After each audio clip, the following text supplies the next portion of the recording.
بسم اللہ الرحمن الرحیم۔ السلام علیکم ناظرین، میں حبیب مصعب پروگرام تاریخ امام زادگان کے ساتھ آپ کی خدمت میں حاضر ہوں۔ اور ناظرین، آج 15 جون ہے، 4 ذی ہے اور منگل کا روز ہے۔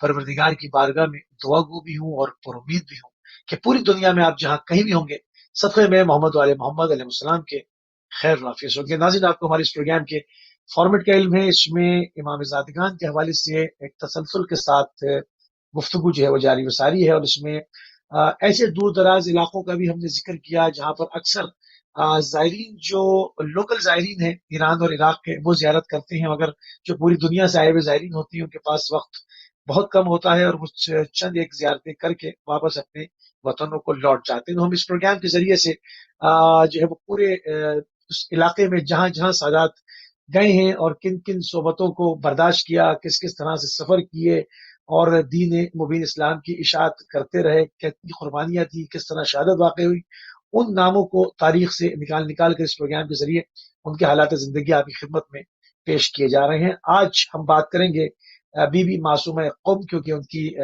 جشن ولادت منایا جا رہا ہے، تو اس سلسلے میں تو آج ان کی پوری زندگی کے اوپر گفتگو ہوگی۔ کس طرح سے آپ نے ہجرت کی، کیوں ہجرت کرنی پڑی، کیا سیاسی اس وقت کے حالات تھے، معاملات کیا ہوئے، کس طرح آپ کا قم کے اندر استقبال ہوا، کس طرح سے مومنین کے دلوں کو جو ہے وہ راحت پہنچی، یہ تمام معاملات، آپ کی زیارت کی فضیلت کیا ہے، آپ نے قم کا انتخاب کیوں کیا، یہ تمام چیزیں لے کر آپ کی خدمت میں حاضر ہیں۔ اور اس بہترین موضوع کے اوپر بات کرنے کے لیے ہمارے ساتھ دو مہمان گرامی ہیں، آپ کو ان کا تعارف کرا دیں۔ پہلے ہمارے ساتھ ہیں علامہ سید مصدق حیدر تخوی صاحب، مینچسٹر انگلینڈ میں سے، اور دوسرے ہمارے گیسٹ ہیں مولانا حافظ زیغم الغربی صاحب، ہندوستان سے۔ اپنے دونوں مہمان گرامی کی خدمت میں سلام عرض کرتے ہیں اور آپ کو پروگرام میں خوش آمدید کہیں گے۔ وعلیکم السلام ورحمۃ اللہ۔ جزاک اللہ قبلہ۔ اور تیزی کے ساتھ جو ہے وہ گفتگو کو آگے بڑھاتے ہیں قبلہ، اور تھوڑی سی تمیدی گفتگو کر لیں کہ بی بی کا جو خاندانی پس منظر ہے قبلہ، تھوڑی سی تمیدی گفتگو ہو جائے تاکہ مزید پوائنٹس نکل سکیں، مختلف جہتوں کے اوپر بات ہو سکے، کیونکہ آپ کی بہت ہی نورانی اور بابرکت زندگی ہے۔ بی بی معصومہ قم سلام اللہ علیہ کا خاندانی پس منظر پیش فرمائیے قبلہ تخوی صاحب۔ اعوذ باللہ السمیع العلیم من الشیطان اللعین الرجیم، بسم اللہ الرحمن الرحیم، الحمد للہ رب العالمین، والصلاة والسلام علی اشرف النبیین وعلی اہل بیتہ الطیبین الطاہرین المعصومین، اما بعد، قال اللہ سبحانہ وتعالی فی کتابہ المجید، بسم اللہ الرحمن الرحیم، قل لا اسألکم علیہ اجرا الا المودۃ فی القربى۔ بہت شکریہ صاحب اور آپ کے ٹی وی کی انتظامیہ کا، جنہوں نے یہ موقع بارگاہ جناب معصومہ صلی اللہ علیہ میں عقیدت کے پھول نچھاور کرنے کے لیے عطا فرمایا۔ ٹائم بہت مختصر ہے اور غربی صاحب بھی ہمارے ساتھ ہیں، انشاءاللہ وہ مجھ سے بہتر گفتگو فرمائیں گے۔ تو ابتدا میں یہ عرض کرتا ہوں کہ ایران میں تشیع کا جو اصل پودا ہے اور جس سے آگے ایران شیعہ ہوا، وہ جناب معصومہ سلام اللہ علیہ کے قدوم مبارک تھے، جنہوں نے ایران کی سرزمین کو منور کیا۔ آپ جناب موسیٰ کاظم سلام اللہ علیہ کی دختر نیک اختر امام علی رضا علیہ السلام کی بہن ہیں۔ آپ کی والدہ جو ہیں نجمہ خاتون علیہ السلام، اور تمام اولاد امام موسیٰ کاظم علیہ السلام میں امام علی رضا علیہ السلام کے بعد آپ کا مرتبہ و مقام سب سے بلند ہے، اور آپ کا نام فاطمہ ہے، مگر آپ کو جو دوسرا نام دیا گیا وہ بھی معصوم کی طرف سے دیا گیا۔ امام علی رضا علیہ السلام نے اپنی بہن کا نام معصومہ اپنے بیان میں ارشاد فرمایا ہے، من زار معصومہ فی القم کمن زارنی فی المشہد۔ یعنی جس نے جناب معصومہ کی زیارت کی قم کے اندر، سبحان اس نے اللہ، گویا میری زیارت کی۔ چنانچہ اللہ امام اکبر، اللہ علیہ اکبر، السلام کی زیارت ایک معمولی اللہ زیارت نہیں ہے، جس کے بارے میں پیغمبر اکرم صلی اللہ علیہ وآلہ وسلم کی حدیث مشہور موجود ہے کہ قم مشہد کے اندر، خراسان کے اندر میرے جگر کا ایک ٹکڑا دفن ہوگا، جو اس کی زیارت کرے گا خدا اس کے سارے صغیرہ گناہ معاف کر دے گا۔ معاف کر دینا، سبحان اللہ۔ تو کسی نے کہا مولا تو اگر دوسری زیارت کرے، تو فرمایا اس کے کبیرہ گناہ بھی معاف ہو جائیں گے۔ کہا جس نے تیسری زیارت کی، زیارت مقبولہ البتہ، تو حضور نے فرمایا کہ اگر کس نے تیسری مرتبہ امام علی رضا علیہ السلام کی زیارت کی، میں خود اس کا ہاتھ پکڑ کے اس کو جنت میں داخل کروں گا۔ امام اللہ علی اکبر، رضا سبحان علیہ اللہ، السلام کی زیارت کوئی معمولی اللہم صلی اللہ زیارت علیہ نہیں ہے۔ اور بے اس شک، بے شک، جملے سے جو کہ آپ نے ارشاد فرمایا، جناب معصومہ کی زیارت اور ان کے وجود کی اہمیت کا بھی پتہ چلتا ہے۔ میں عرض یہ صحیح، کروں کہ ائمہ اہل بیت علیہ السلام کی تعداد تو 12 ہے، اور معصومین مسلمہ جو انبیاء علیہ السلام کے بعد ہیں، جن پر ہمارا اعتقاد ہے، وہ ہیں 14 معصومین علیہ السلام۔ صلی اللہ علیہ مگر وسلم، اہل بیت کی شخصیات میں اور اولاد ائمہ علیہ السلام میں کچھ ایسے افراد ہیں کہ جن کو خدا نے وہ درجہ اور مقام عطا فرمایا جو بالکل معصوم کی طرح ہی تھا، اگرچہ صحیح، وہ ان 14 معصومین کی صف میں تو شامل نہیں ہیں، مگر ان کی زندگی ایسے ہی گزری ہے جیسے معصوم کی زندگی گزرتی ہے۔ اس میں پہلے سبحان اللہ، جناب سبحان حسین سلام اللہ علیہ ہیں، دوسرے نمبر پر سلام حضرت علیہ، عباس علمدار علیہ السلام ہیں، اور پھر اللہ یہ اکبر، شہزادی آتی ہیں جناب معصومہ قم۔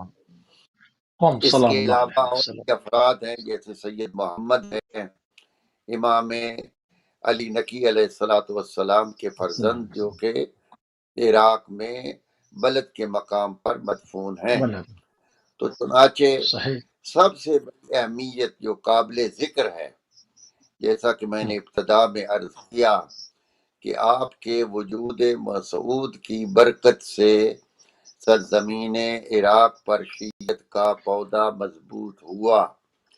اگرچہ پہلے شیعہ تھے، مگر بہت ہی محدود مقامات پر، اور جن میں خاص طور پر قم مقدسہ تھا، مگر آپ کے وجود کے بعد ایک سلسلہ چل پڑا سادات صحیح، کا، جنہوں نے عراق کو چھوڑا اور قم تشریف لائے۔ آپ کے آنے کے بعد بہت سارے، کچھ تو آپ کے ساتھ بھی افراد تشریف لائے تھے، بہت بڑی تعداد صحیح، تھی، بہت جس بڑی میں تعداد تھی، علماء بھی تھے، صحیح، فضلاء بھی تھے، اور جس میں خانوادہ اہل بیت کے افراد تھے، خواتین اور مرد۔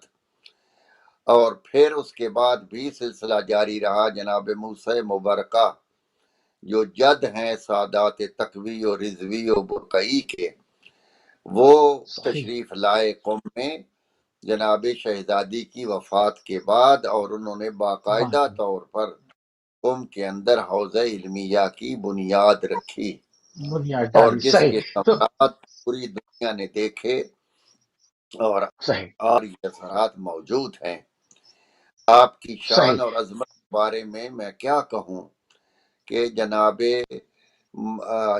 شہاب الدین مرعشی، یہ ایک بہت بڑے مجتہد ہمارے گزرے ہیں، جو ہر روز مغرب کی نماز سین معصومہ علیہ السلام میں پڑھاتے تھے، لیکن کبھی بھی وہ صحیح، حرم کے اندر نہیں گئے، اور نماز کے بعد فوراً ہی نکل جاتے تھے وہیں سے شہزادی کو سلام کر کے۔ تو کسی نے ایک دن ان سے یہ پوچھا کہ آپ اندر جا کر زیارت سے مشرف کیوں نہیں ہوتے؟ انہوں نے کہا مجھے شرم آتی ہے کہ میں اس مقام پر ہوں کہ میں اگر اندر جاؤں گا تو لوگ زری کو چھوڑ کر میری طرف آئیں گے، اور مجھ سے ملنے کی کوشش کریں گے تو بارگاہ معصومہ میں مجھے یہ شرم آتی ہے کہ کوئی ان کو چھوڑ کر میری طرف آئے، چنانچہ میں سبحان اللہ، باہر سے بہت خوبصورت. جی سبحان جی اللہ، بہت ہی خوبصورت طریقے سے آپ نے خاندانی پس منظر اور کس طرح سے ایک علماء کی، ایک فضلاء کی، ایک روحانیون کی، ایک اہل بیت علیہ السلام کے جو ہے وہ جگر پالوں کی جماعت کے ساتھ آپ جو تشریف لائیں. اب وہ تمام کیا سیاسی معاملات تھے. غربی صاحب آپ کی طرف پڑھوں گا. قبلہ نے بہت خوبصورتی کے ساتھ جو ہے وہ ایک پوزے میں گویا ایک دریا کو، ایک سمندر کو پوزے میں بند کرنے کی کوشش کی ہے. بہت ہی خوبصورت طریقے سے اس کو سمیٹا ہے آپ نے. امام علی رضا علیہ السلام کی زندگانی کے وقت سیاسی حالات کیا تھے؟ کیوں یہ سفر ہوا؟ اس کے پس پردہ کیا معاملات تھے؟ کیونکہ سیاسی ہلچل ہم دیکھتے ہیں کہ تاریخ نے جو ہے وہ ذکر کی ہے، اس کو ذرا بیان فرمائیں. السلام علیکم ورحمۃ اللہ وبرکاتہ. السلام علیکم یا صلی اللہ علیہ وآلہ وسلم. سب سے پہلے آپ تمام حضرات کی خدمت میں ولادت بسعادت حضرت معصومہ قم سلام اللہ علیہ کے پر مسرت موقع پر تبریک پیش کرتا ہوں. یقیناً قبلہ کی باتوں سے بہت ہی زیادہ مستفید ہو رہے تھے. کاش قبلہ اور وضاحت کرتے، ہم زیادہ سے زیادہ مستفید ہو سکتے. بس میں مختصر اشارہ کروں گا، باقی اگر کوئی کمی یا زیادتی ہو جائے تو قبلہ یہاں تشریف فرمائیں، انشاءاللہ ضرور اصلاح فرمائیں گے. امام رضا علیہ السلام دور کے سیاسی حالات، مجھے نہیں پتا کس دور کے سیاسی حالات پہ گفتگو کی جائے. میرے خیال سے امام رضا علیہ السلام کی ولی عہدی کے گوشے پہ اگر گفتگو کی جائے تو میرے خیال سے مناسب اور قابل فہم بھی ہوگا عوام کے لیے. امام رضا علیہ السلام، سب سے پہلے ہم یہ جانیں کہ جناب معصومہ قم سلام اللہ علیہ نے کیوں سفر کیا تھا. ماشاءاللہ سے ہم سب بہترین طریقے سے جانتے ہیں کہ امام رضا علیہ السلام کو مأمون نے اپنی سیاسی حالات کا فائدہ اٹھاتے ہوئے بلوایا. اس میں بھی بہت سارے حکمت و راز ہیں. کسی سائل نے سوال کیا کہ مولا آپ نے مأمون کی خدمت میں کیوں گئے، مأمون کی ولایت عہدی کو کیوں قبول کیا؟ تو خود مولا نے جواب دیتے ہوئے فرمایا کہ میں نے مأمون سے کوئی عہدہ مانگا نہیں تھا، بلکہ مأمون نے خود مجھے بلوایا تھا اور خود مجھے یہ عہدہ دیا، یا بعض روایتوں میں ہے کہ زبردستی دیا. خیر، لیکن اس کے بہت سارے فوائد ہیں. مأمون نے جب یہ دیکھا کہ اس کے خود کے سیاسی حالات بہت زیادہ خراب ہو رہے ہیں تو امام رضا علیہ السلام کو مدینے سے مشہد مقدس کی جانب، خراسان کی جانب بلایا، اور بلانے کے بعد وہاں پہ کچھ عہدے مأمون نے معین کیے. سب سے پہلے تو اس نے اپنے بھائی کو مار دیا تھا، اسے بھی تقریباً اس سیاسی دور سے بھی اسے گزرنا ہے اور ان اتہامات سے بھی اسے بچنا ہے. اور سب سے بڑی بات کہ ہارون نے امام کاظم علیہ السلام کو شہید کر دیا تھا، اور اس شہادت کے بعد شیعوں کے دلوں میں ایک غوغا پیدا ہو گیا تھا. شیعوں کا، بالخصوص سادات کا، یہ نعرہ تھا کہ ہم امام کاظم علیہ السلام کی شہادت کا بدلہ لیں گے. ظاہر سی بات ہے شیعہ جب اس کے بہت زیادہ خلاف تھے، عوام بہت زیادہ خلاف تھی، تو اس نے ایک سیاسی چال چلنے کی کوشش کی. حالانکہ کچھ حد تک اس کے فائدے میں تھی اور کچھ حد تک، بلکہ زیادہ حد تک وہ چال ہمارے فائدے میں گئی. امام رضا علیہ السلام کو بلایا اور بلانے کے بعد کچھ عہدے دیے. بعض کو مثال کے طور پہ سپاہ کا سردار بنایا، جیسے یحییٰ برمکی اور حسن برمکی، یہ دو بھائی تھے، اور ان دونوں کے بارے میں ماشاءاللہ سے علماء فضلہ بیان کرتے ہیں کہ یہ بہت ہی خبیث قسم کے افراد تھے، اور ان کا فتنہ اتنا زیادہ تھا کہ امام رضا علیہ السلام کی بنسبت بعض علماء فرماتے ہیں کہ اگر امام رضا علیہ السلام مأمون کی ولایت عہدی کو قبول نہ کرتے تو یہ یحییٰ برمکی و حسن برمکی شیعوں کو تباہ و برباد کر دیتے. تو یہ شیعوں کے لیے ولایت عہدی کے فوائد ہیں، امام رضا نے جو ولایت عہدی کو قبول کیا. خلاصہ امام رضا علیہ السلام کو ولی بنایا اور یحییٰ برمکی کو سپاہ کا سالار بنایا. امام رضا نے ولایت عہدی کو قبول کرنے کے بعد سب سے پہلا جو کام کیا، یحییٰ برمکی وہ ختم کر دیا، کیونکہ امام رضا علیہ السلام کے پاس اس سے بڑا عہدہ تھا، تو لہٰذا امام رضا علیہ السلام نے اس کے اوپر پورا کنٹرول کیا. اچھا، یہاں سے دشمنی کا آغاز بڑا جالب قصہ ہے. روایتوں میں ملتا ہے کہ جب مأمون نے سب کو بلانے کے بعد اپنے آپ کو بعنوان خلیفۃ المسلمین بیعت لی، اور امام رضا علیہ السلام کی بیعت بعنوان ولی عہد لوگوں سے لینا شروع کی۔ بعض روایتوں میں ملتا ہے کہ 4000 افراد آئے، اور آنے کے بعد انہوں نے بیعت کرنا شروع کی، سارے بیعت کر رہے ہیں۔ آخر میں ایک شخص آیا اور اس نے امام رضا علیہ السلام کے ہاتھوں میں کچھ اس طرح سے ہاتھ رکھا۔ اب جب اس طرح سے ہاتھ رکھا تو امام رضا علیہ السلام کے چہرے پہ مسکراہٹ۔ اب مأمون نے سوال کیا کہ آپ کے چہرے پہ مسکراہٹ کیسی؟ امام نے فرمایا کہ ابھی تک جتنے بھی آئے تھے یعنی 3999 انہوں نے بیعت کی نہیں، انہوں نے بیعت توڑی، کہ بیعت ایسے کی جاتی ہے۔ یہ لوگ کیا کر رہے تھے؟ ایسے کر رہے تھے، یعنی بیعت کو توڑ رہے تھے۔ میں اس قصے کو بیان کرنے کا مقصد ابھی انشاءاللہ نتیجے میں میرے خیال سے واضح و روشن ہو جائے گا۔ جب یہ قصہ واقع ہوا، روایتوں کے جملے ہیں، گویا امام رضا علیہ السلام نے جیسے ہی مأمون کے دربار میں قدم رکھا، اپنے قدم میں مبارک سے سب سے پہلے مأمون کو ذلیل کیا۔ گویا عوام کے سامنے امام رضا علیہ السلام مخاطب ہے اور عوام سے فرما رہے ہیں، اے لوگو ذرا غور کرو، دقت کرو، جو آدمی جسے بیعت کا طریقہ نہ پتا ہو وہ کیسے تمہارا خلیفہ بن سکتا ہے؟ وہ کیسے اس حکومت کی اور اس سلطنت کی یا منصب الہی، خلافت منصب الہی ہے جسے تم لوگوں نے اپنے ہاتھوں میں رکھا ہوا ہے، کیسے وہ ان تمام چیزوں کو سنبھال سکتا ہے؟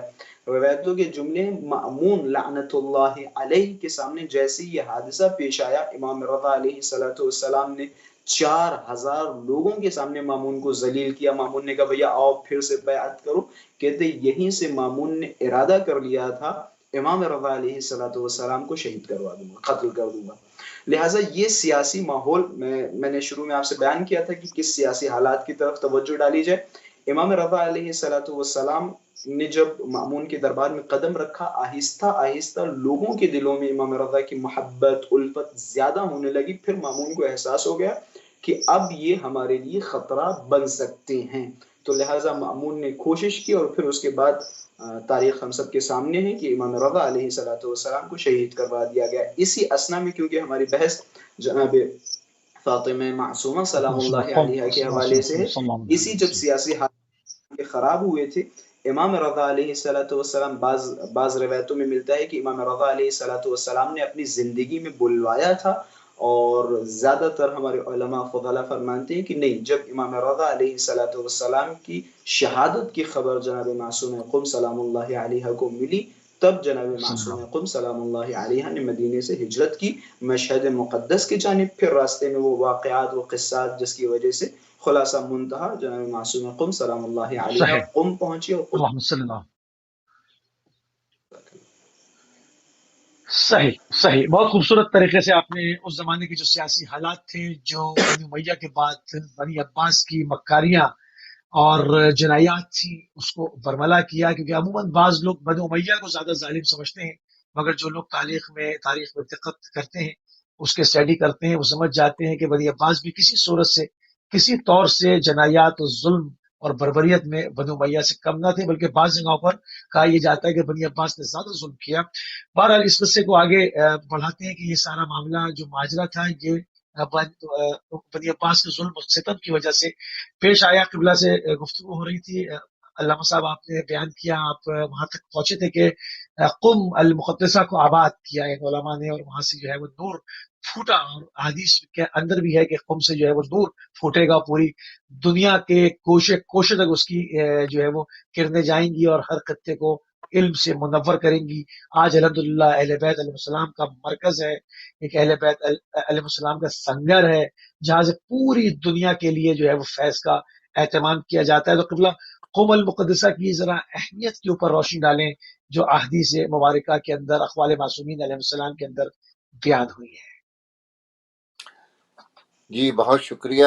ہاں حدیث میں موجود ہے، سب سے پہلے تو جو ایک ہمارے ہاں روایت ہے کہ حضور صلی اللہ علیہ وآلہ وسلم جب معراج پر تشریف لے جا رہے تھے تو مختلف جگہوں سے آپ کا گزر ہوا، تو قم کے اوپر سے بھی گزرے، تو قم کے اطراف میں چونکہ پہاڑ ہیں تو ایک پہاڑ پر دیکھا ابلیس بیٹھا ہوا ہے. تو آپ نے ابلیس سے جبرائیل سے پوچھا کہ یہ ابلیس یہاں کیا کر رہا ہے؟ تو جناب جبرائیل نے عرض کی کہ یہ کہتا ہے کہ یہ ایسی سرزمین ہے جس میں سے میرے مشن کے خلاف بہت سا کام ہونے والا ہے.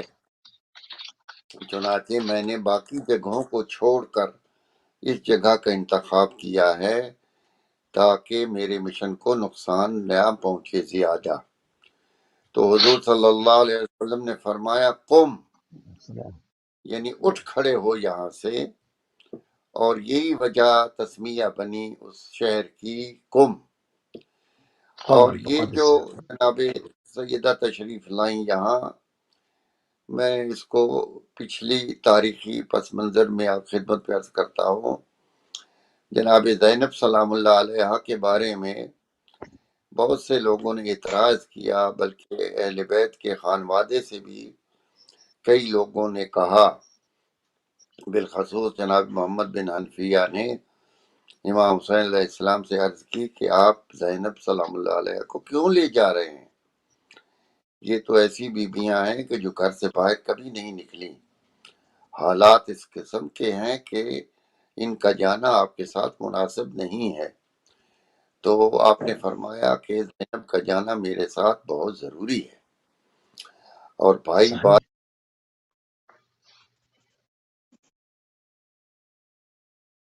بعد میں ساری دنیا نے اس بات کو دیکھا کہ مشن امام حسین علیہ السلام میں کربلا کے واقعے کے بعد اس میں جان کے لیے جو کردار جناب زینب سلام اللہ علیہ نے ادا کیا، اگر وہ نہ ہوتی تو کربلا یوں دنیا کے سامنے روشن ہو کر نہ آتا. کربلا میں منکر زینب نبوت. اللہ اکبر. بے شک ہے. ہاں، چنانچہ جناب معصومہ سلام اللہ علیہ کا ظاہراً تو یہی کہا جائے گا کہ اپنے بھائی کی محبت کے لیے تشریف لائیں، اپنی بھائی کی ملاقات کے لیے تشریف لائیں، مگر اس میں بھی مصلحت کچھ اور ہے. آپ نے شہر مقدس کو، شہر قم کو اپنے نور سے منور کرنا تھا، اور آپ کے وجود کے صدقے میں وہاں پر تشیع کا مرکز بننا تھا، اور وہاں سے بہت سارے علماء پیدا ہونے تھے. چنانچہ یہ تھی وہ غرض و غایت کہ جس کے لیے آپ وہاں تشریف لائیں. اور پھر دنیا نے دیکھا کہ وہ مرکز اس وقت سے لے کر آج تک علم کے دریا بہا رہا ہے. قوم کی در و دیوار سے علم پھوٹ رہا ہے. وہاں پر اس مختصر سے شہر کے اندر کتنی مقدس ہستیاں موجود ہیں. مراجع کے علاوہ قوم کے اندر ایسے مقدس لوگ ہیں جو ظاہر نہیں ہوتے، یعنی اپنی گوشہانی کی زندگی گزار رہے ہیں، مگر کے اندر وہ پاکیزگی ہے اور وہ تقدس ہے کہ اگر کوئی ان کو پہچان لے تو غلام بن جائے. یہ سب شہزادی کے وجود کا صدقہ ہے کہ جو وہاں پر آپ تشریف لائی تھیں، اور یہی اصل سبب تھا آپ کے وہاں آنے کا. تو آج بھی آپ دیکھ لیجئے کہ 2 شہر ہیں ایران کے جن کو اہل بیت نے منور کیا ہے. ایک ہے مشہد مقدس اور ایک ہے قم المقدسہ. ایک میں بھائی ہیں، ایک میں بہن ہیں، اور پورے ایران پر راج کر رہے ہیں، پورے ایران پر سلطانی کر رہے ہیں. امام علی رضا علیہ السلام کو اسی لیے کہا جاتا السلطان علی ابن موسیٰ الرضا، یعنی وہ اصل میں ہمارے سلطان ہیں، اصل میں ہمارے بادشاہ ہیں. کاش ہمارے معصومین علیہ السلام جو سعودی عرب میں دفن ہیں، خدا کرے کہ وہ دور آئے کہ ان کے مقامات کو بھی اسی طرح منور کیا جائے، روشن کیا جائے، صحیح تعمیر ہو، دنیا کو یہ پتہ چلے یہ کون سی ہستیاں ہیں یہ معمولی ہستیاں نہیں ہیں، بلکہ انہی کے وجود مقدس کے صدقے میں صلی اللہ علیہ وآلہ وسلم کے بعد اسلام کے جان ڈالی گئی اور اسلام کو قیامت تک کے لیے محفوظ کر دیا گیا۔ جی سبحان اللہ، سبحان اللہ قبلہ، بہت ہی خوبصورت طریقے سے آپ نے قم المقدسہ کی اہمیت کے اوپر، اس جنت کے ٹکڑے کے اوپر، اس ایک ایسے منطقے کے اوپر روشنی ڈالی کہ یہ یقیناً اس وقت اسلام کا زبردست مورچہ بھی ہے اور پوری دنیا کے اندر اصل اسلام محمدی کو نشر کر رہا ہے۔ پوری دنیا، کوئی اس وقت پورے وثوق سے کہا جا سکتا ہے کہ پوری دنیا کے اندر گوشے و کنار میں اگر آپ دیکھیں تو اس کی روشنی جو وہاں سے کرنیں جو پھوٹی ہیں وہ وہاں گئی ہے۔ کوئی بھی علاقہ ایسا نہیں ہے جہاں پر کوئی نہ کوئی ایک قوم سے کوئی اسٹوڈنٹ کہیں پر نہیں پہنچا ہو۔ ہر جگہ سے علماء، فضلاء، طالب علم جو ہے وہ سفر کرتے ہیں اور تبلیغات اسلامی میں حصہ لیتے ہیں۔ جناب نبی صاحب، زیارت کی فضیلت، بی بی معصومہ قم سلام اللہ علیہ کی زیارت کی فضیلت جو ائمہ معصومین علیہ السلام نے اس حوالے سے گفتگو فرمائی ہے، وہ ذرا ہمارے ناظرین کا ذہن عالیہ تک پہنچائیں۔ میرے خیال سے قبلہ نے شروع میں خود جب جناب معصومہ سلام اللہ علیہ کا پس منظر بیان کیا، چند روایتیں آپ حضرات کی خدمت میں پیش کی تھی۔ میں مقدمتاً ایک مختصر گفتگو زیارت کی کلی زیارت کے حوالے سے، بالخصوص معصومہ سلام اللہ علیہ کے حوالے سے، سب سے پہلے یہ جانیں کہ ہمارے پاس زیارتوں کی دو قسمیں ہیں، ایک ہے زیارت مأثورہ اور ایک ہے زیارت غیر مأثورہ۔ میرے خیال سے موسوی صاحب بخوبی جانتے ہیں، میں نے تقریباً ماہ محرم میں مولا عباس علیہ السلام کی فضیلت پہ ایک پروگرام تھا تو اس میں بیان کیا تھا، میں وہ دوبارہ تکرار کرتا چلوں۔ ایک ہے زیارت مأثورہ اور ایک ہے زیارت غیر مأثورہ۔ زیارت مأثورہ اس زیارت کو کہتے ہیں جو کسی معصوم سے نقل ہو، اسے مأثورہ کہتے ہیں۔ غیر مأثورہ جس کے الفاظ معصوم سے نہ ہوں۔ ہمارے پاس بہت ساری زیارتیں ہیں، بالخصوص امام زادگان کی آپ زیارتیں کرنی چاہتے ہیں تو بہت ساری زیارتیں ہیں جو علماء نے بنائی ہیں، علماء نے اچھے الفاظ، بہترین الفاظ، جیسے شیخ طوسی وغیرہ کی بہت ساری زیارتیں امام زادگان کے حوالے سے ہم پڑھتے رہتے ہیں۔ 14 معصوم کے سوا ہمارے پاس صرف 2 شخصیتیں ایسی ہیں میرے علم میں جہاں تک ہے، اور ہمارے اساتذہ فرماتے ہیں کہ 14 معصومین کے بعد صرف 2 شخصیتیں ایسی ہیں جن کی زیارت مأثورہ ہے، یعنی کسی امام سے صادر ہوئی ہے، کسی معصوم سے صادر ہوئی ہے۔ پہلی شخصیت جناب ابوالفضل عباس علیہ السلام، جب ہم حرم ابوالفضل عباس علیہ السلام جاتے ہیں تو ہم وہاں زیارت نامہ پڑھتے ہیں، سلام اللہ و سلام ملائکتہ و رسلہ و انبیائہ و الشہداء و الصدیقین و الصالحین، اس طرح کی ایک لمبی زیارت ہے۔ یہ امام صادق علیہ السلام سے نقل ہوئی ہے، ابوالفضل عباس علیہ السلام سے۔ دوسری شخصیت کہ جس کی زیارت مأثورہ ہے وہ ہے جناب معصومہ قم سلام اللہ علیہ، جن کی زیارت مأثورہ ہے۔ میں ایک جملہ، بڑا سنگین جملہ ہے اور ممکن ہے، حالانکہ جو فی الحال ایک ظاہری طور پہ ہمارے پاس جو کتابیں ہیں اور ظاہری طور پہ جو ہمارے پاس زیارتیں موجود ہیں، ان زیارتوں کی میں صرف بات کر رہا ہوں۔ حتیٰ جناب زینب سلام اللہ علیہ کے حوالے سے ہمیں معتبر زیارت مأثورہ نہیں ملتی، یعنی امام سے صادر شدہ زیارت نہیں ملتی، سوائے فاطمہ معصومہ سلام اللہ علیہ کے حوالے سے۔ ان کی زیارت امام علیہ السلام سے صادر ہوئی۔ میں زیارت کے شروعات کے چند کلمات آپ حضرات کی نظر کرتا چلوں۔ السلام علیک یا بنت رسول اللہ، السلام علیک یا بنت فاطمہ و خدیجہ، سلام ہو اے دختر رسول اللہ صلی اللہ علیہ وآلہ وسلم، سلام ہو آپ پر اے دختر فاطمہ و خدیجہ سلام اللہ علیہما، السلام علیک یا بنت امیر المؤمنین، سلام ہو آپ پر اے دختر امیر المؤمنین، السلام علیک یا بنت الحسن والحسین، سلام ہو آپ پر اے دختر حسن و حسین علیہم السلام، السلام علیک یا بنت ولی اللہ، سلام ہو آپ پر اے ولی اللہ کی بیٹی، السلام علیک یا اخت ولی اللہ، سلام ہو آپ پر اے ولی اللہ کی بہن، السلام علیک یا عمت ولی اللہ، سلام ہو آپ پر اے ولی اللہ کی پھوپھی السلام علیک یا بنت موسی بن جعفر ورحمۃ اللہ وبرکاتہ. یہ زیارت کے شروعاتی کلمات زیارت معصورہ سے نقل ہوئے امام رضا علیہ الصلوۃ والسلام سے. خلاصہ میں یہ اس زیارت کی اہمیت تو اب ہمیں پتہ چل گئی ہے کہ اس زیارت کی اہمیت کیا ہے. اس زیارت کی اہمیت کے لیے یہ کہنا کافی کہ اس زیارت کا ایک ایک لفظ وحی الہی ہے. اس زیارت کا ایک ایک لفظ معصومین سبحان اللہ بھائی، بہت خوب صادر ہوا. اب آتے ہیں اسی زیارت کے ایک لفظ پہ گفتگو کرتے ہیں. میں زیارت کے حوالے سے روایتیں میرے خیال سے قبلہ نے شروع میں بیان کی تھی، لہٰذا میں دوبارہ اس چیز کی طرف نہیں جا رہا ہوں. اسی زیارت کے ایک لفظ کے اوپر گفتگو کرنی ہے بس. اسی زیارت میں ہے یا فاطمۃ اشفعی لی فی الجنہ فإن لک عند اللہ شأن من الشام. اے فاطمہ معصومہ سلام اللہ علیہا، اشفعی جنہ، جنت میں ہماری شفاعت کیجیے. جس طرح سے قبلہ نے بیان فرمایا، امام رضا علیہ الصلوۃ والسلام سے حدیث سنائی. فرمایا امام رضا علیہ الصلوۃ والسلام نے کہ جس نے فاطمہ معصومہ سلام اللہ علیہا کی زیارت کی قم میں، گویا اس نے میری زیارت کی مشہد مقدس میں. آپ کو پتہ ہے مشہد مقدس میں امام کا ثواب کیا ہے؟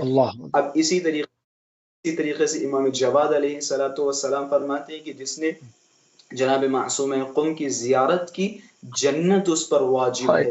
اب دیکھیں روایتوں کا خلاصہ 2 یا 4 روایتیں ایسی ہیں کہ جن میں باقاعدہ یہ لفظ موجود ہے کہ جس نے بھی جناب معصومہ قم سلام اللہ علیہا کی زیارت کی، جنت اس پہ واجب ہو جائے گی. بعض روایتوں میں ہے امام صادق علیہ الصلوۃ والسلام ظاہراً یا امام رضا علیہ الصلوۃ والسلام فرماتے ہیں کہ کوئی بھی شیعہ، یہ روایت بڑی حساس ہے اور اس روایت پہ اگر اسی زیارت سے آپ چاہیں تو بہترین دلیلیں تلاش کر سکتے ہیں. معصوم فرماتے ہیں کہ کوئی بھی شیعہ جنت میں وارد نہیں ہو سکتا سوائے معصومہ کی شفاعت. کوئی بھی شیعہ جنت میں وارد نہیں ہو سکتا. اسی پہ میں تھوڑے دنوں پہلے اسی پہ تحقیق کر رہا تھا تو ایک بہت ہی زبردست امام خمینی حوزہ علمیہ امام خمینی کی ایک استاد کے ایک میں نے آرٹیکل پڑھا، مقالہ پڑھا تو بڑا خوبصورت مقالہ ہے. انہوں نے ایک تعلیقتاً ایک جملہ، ایک 2-4 جملے کا بھی اضافہ کیا کہ اگرچہ خواب ہمارے لیے حجت نہیں ہے، رؤیت ہمارے لیے حجت نہیں، مثال کے طور پہ فلاں صاحب نے خواب دیکھا تو خواب ہمارے لیے کوئی حجیت نہیں رکھتے، لیکن کبھی کبھی ہوتا ایسا ہے کہ وہ جو خواب دیکھا گیا ہے وہ کسی نے کسی حدیث یا کسی نے کسی روایت سے تطبیق کرتا ہے، تو پھر اس خواب کی اہمیت ہو جاتی، جسے ہم اپنی زبان میں کہتے ہیں سونے پہ سہاگا، کہ پھر اس کی اہمیت ہو جاتی. کہتے ہیں ایک عالم دین جن کا نام اگر میرے ذہن میں آئے، آیت اللہ سید محمد وحیدی، یہ برقعی سادات میں سے ہیں. قبلہ نے جیسا کہ اشارہ فرمایا برقعی سادات، کہ یہ برقعی سادات میں سے انہوں نے خواب دیکھا. فرماتے ہیں کہ میں نے خواب دیکھا، میں حرم معصومہ سلام اللہ علیہا میں داخل ہوا، جناب معصومہ سلام اللہ علیہا میرے پاس تشریف لائیں. کوئی بھی ہمارے درمیان ایسا یعنی منظر نہیں تھا جس سے یہ کہا جا سکے کہ یہ محرم نامحرم ہے، کہ مجھے ایسا محسوس ہو رہا تھا کہ یہ ہمارے محرم ہے. آخر کیوں؟ کیونکہ بھائی پھوپھی ہیں جناب معصومہ قم سلام اللہ علیہ، یہ سادات میں سے. خلاصہ کہتے ہیں جناب معصومہ سلام اللہ علیہ کی خدمت میں انہوں نے تشرف حاصل کیا اور انہوں نے سوال کیا. یہی آیت اللہ وحیدی کہتے ہیں میں نے سوال کیا جناب معصومہ سلام اللہ علیہ سے کہ کیا ہر شیعہ آپ کی شفاعت سے جنت میں جائے گا؟ یعنی ہر شیعہ کے لیے آپ کی شفاعت ضرور، آپ کی شفاعت کے بغیر کوئی شیعہ جنت میں نہیں جائے گا. اور پھر انہوں نے سوال مزید تکرار کرتے ہوئے کہا کہ کیا اہل قم آپ کی شفاعت سے بہشت میں جائیں گے، جنت میں جائیں گے؟ تو یہ بیان کرتے ہیں، کہتے ہیں معصومہ قم سلام اللہ علیہ نے جواب دیتے ہوئے فرمایا کہ اہل قم یعنی قم کے رہنے والوں کے لیے مرزا یہ قمی کی شفاعت کافی ہے، کہ میری شفاعت تو پوری دنیا کے شیعوں کے لیے ہے، کہ میری شفاعت تو پوری دنیا کے شیعوں کے لیے. اچھا اس قصے کو اگر ایک ہی آدمی سے نقل ہوتا تو یقیناً کافی سوالات ہوتے، لیکن استاد حوزہ علمیہ امام خمینی بیان فرماتے ہیں، کہتے ہیں کچھ ہی دنوں کے بعد یہی قصہ، یہی خواب شیخ عباس قمی صاحب مفاتیح الجنان نے بھی دیکھا. کہتے صاحب مفاتیح الجنان فرماتے ہیں میں مرزا قمی کی خدمت میں پہنچا، میں نے مرزا قمی سے شفاعت کے حوالے سے گفتگو کی کہ میں نے سنا یہ ہے کہ آپ جو ہے قم والوں کی شفاعت کریں گے، تو مرزائے قمی نے تائید کی کہ قم والوں کی شفاعت کے لیے میں کافی ہوں، معصوم قم سلام اللہ علیہ کی شفاعت پورے عالم تشیع کے لیے سبحان اللہ، بہت عمدہ۔ زیارتوں کے اگر معصوم قم سلام اللہ علیہ کی زیارت پہ قصات و واقعات اور رؤیات دیکھیں تو بے پناہ، میں نے بہت سارے واقعات خود میں نے مشاہدہ کیا معصوم قم سلام اللہ علیہ کی بارگاہ میں یہ 2-4 جملے ضرور، یہ میرا درد دل ہے، میں یقیناً جانتا ہوں وقت بہت مختصر ہے، لیکن یہ میں بیان کرتا چلوں، میں بہت مختصر مدت، کیونکہ میں زیادہ تر مشہد مقدس میں رہا ہوں، ایک بہت مختصر مدت جب بھی چھٹیاں ہوتی تھی رمضان کی یا محرم کی تو میں قم آیا کرتا تھا۔ قم میں ایک عجیب روحانی ماحول ہے، اگر آپ صبح نماز فجر کے بعد حرم مطہر میں جائیں تو آپ کو ایک عجیب معنویت، ایک عجیب روحانیت کا احساس ہوگا۔ میں جب زیادہ مالی حالات سے جب ہم پریشان ہوتے تھے تو میں نے کافی مرتبہ محسوس کیا، مالی حالات سے پریشان ہوتے تھے تو معصوم قم سلام اللہ علیہ کی بارگاہ میں جاتے تھے اور ملتمس ہوتے تھے، توسل کرتے تھے، یقین جانے ایسا لگتا تھا کہ غیب سے ہماری مدد ہوئی ہے۔ اور میں یہ بتاتا چلوں کیونکہ جو پرانے افراد ہیں اس دور کے حوزے کو درک کیا تو اس دور کے حالات کچھ اور تھے، اور جو میں نے درک کیا اس دور کے حالات کچھ اور ہیں۔ میں نے خود اپنی آنکھوں سے دیکھا بہت سارے طلاب جن کے نہ تو رواتب ہیں، یعنی کسی دفتر سے شہریہ نہیں انہیں مل رہا ہے، اور نہ ہی انہیں بعض ایسے طلاب کے جن کے پاس سکن نہیں ہے، رہنے کے لیے کوئی خاص جگہ نہیں ہے، لیکن ایک عجیب توفیق، ایک عجیب معنویت ہے کہ کسی سے بھی آپ پوچھیں تو آپ کو کوئی ایسا نہیں ملے گا جو بھوکا سویا ہو، کوئی ایسا نہیں ملے گا کہ جس کی جیب میں تھوڑے بہت کوئی رقم نہ ہو۔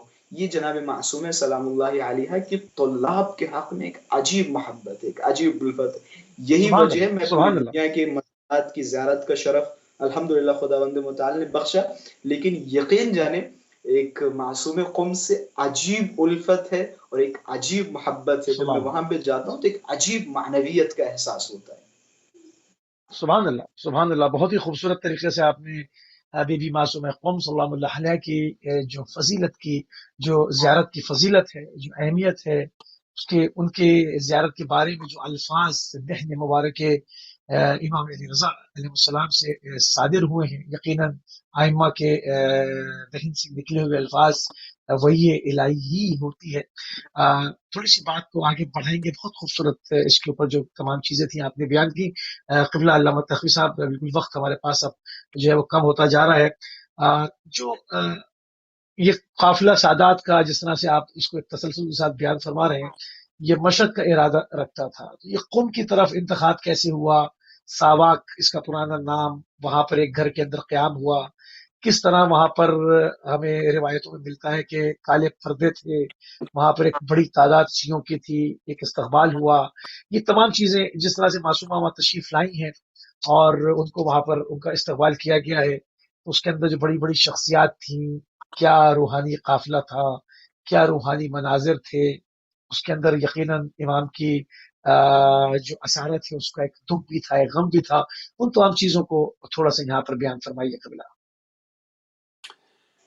جی ماشاء اللہ، بہت اچھا بیان قبلہ فرما رہے تھے، لطف آ رہا تھا، اور کاش یہ اگلے کچھ منٹ آپ انہیں کو دے دیتے اور ان کی تازہ معلومات، تازہ تجربات۔ ماشاء اللہ، ماشاء اللہ، اللہ تعالیٰ آپ کو حفظ رکھے اور دین مبین کی خدمت ہمیشہ کے لیے آپ کرتے رہیں، امام علیہ السلام کے مجاہدین میں شمار ہوں۔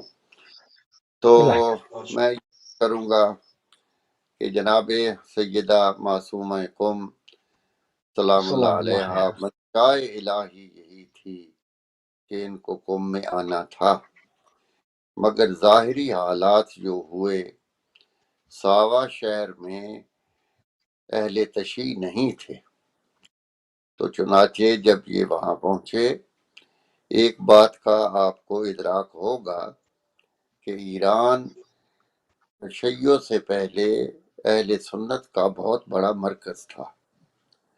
آج بھی جتنے محدثین اہل سنت کے معروف ہیں اور بالخصوص ان کی معتبر کتب کے جو مصنف ہیں وہ ایرانی ہیں، ایرانی اور حاکم نشا پوری، امام بخاری لے جی لیں، امام مسلم لے لیں، ترمذی لے لیں، یہ سب ایرانی ہیں، اور ایران کے ہاتھ میں کمان تھی اسلام کی، جو اہل سنت کے عقیدے کے مطابق تھا۔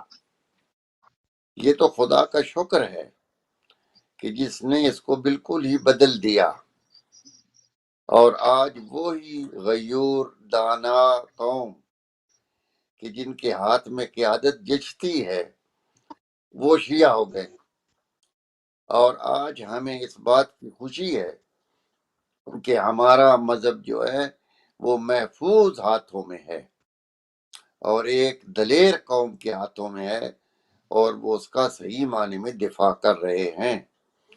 خدا اس بہت عمدہ، انقلاب جزاک اللہ۔ اسلامی کو امام زمانہ علیہ السلام کے انقلاب کے ساتھ ملا دے، اور درمیان میں ہمارے لیے کوئی اور مشکل وقت نہ آئے، اور یہ انقلاب باقی رہے، جاری و ساری رہے، اور مذہب اہل بیت کی صحیح ہوتی رہے۔ تو چنانچہ جب یہ قافلہ ساوا میں پہنچا تو وہاں بعض روایات کے مطابق بہت زبردست جنگ ہوئی، اور جس میں اس قافلے کے جو افراد تھے ان میں سے کچھ شہید بھی ہوئے، اور پھر جناب معصومہ وہاں پر بیمار ہو گئی۔ تو موسیٰ بن خزرج جو ہیں، جو قوم کے اندر اس وقت نائب امام کی حیثیت سے، یعنی وکیل امام علیہ السلام کی حیثیت سے تشریف فرما تھے، اور جن سے لوگ جو ہے وہ رابطہ کر کے امام علیہ السلام کی امور کو معلومات ان کو حاصل ہوتی تھی، تو ان کو جب یہ پتہ چلا تو وہ پھر ساوا میں آئے، اور شہزادی کو کہا کہ آپ قم تشریف لے چلیں، مشہد یہاں سے بہت دور ہے، اور قم میں شیعوں کی اکثریت ہے، آپ وہاں محفوظ رہیں گی۔ چنانچہ ان کو وہ اپنے گھر میں لے آئے۔ وہ مکان آج بھی موجود ہے قم المقدسہ میں، بیت النور، جہاں بی بی نے قیام فرمایا، اور پھر وہاں اسی علالت کی وجہ سے آپ کا وہاں پر انتقال ہوا۔ تو جیسا میں شروع میں عرض کر رہا ہوں کہ اصل میں آپ کا وجود چاہیے تھا قوم کی سرزمین کو مقدس ہونے کے لیے، حالانکہ آپ نے وہاں پر کچھ زیادہ دن نہیں گزارے ہیں۔ آپ کی جو ہے علالت بھی تھی، اور پھر اتنا لمبا سفر اور وہ کر کے آپ آئی تھی، اور چند دن ہی آپ زندہ رہ سکیں، اور پھر وہاں آپ کی وفات ہو گئی۔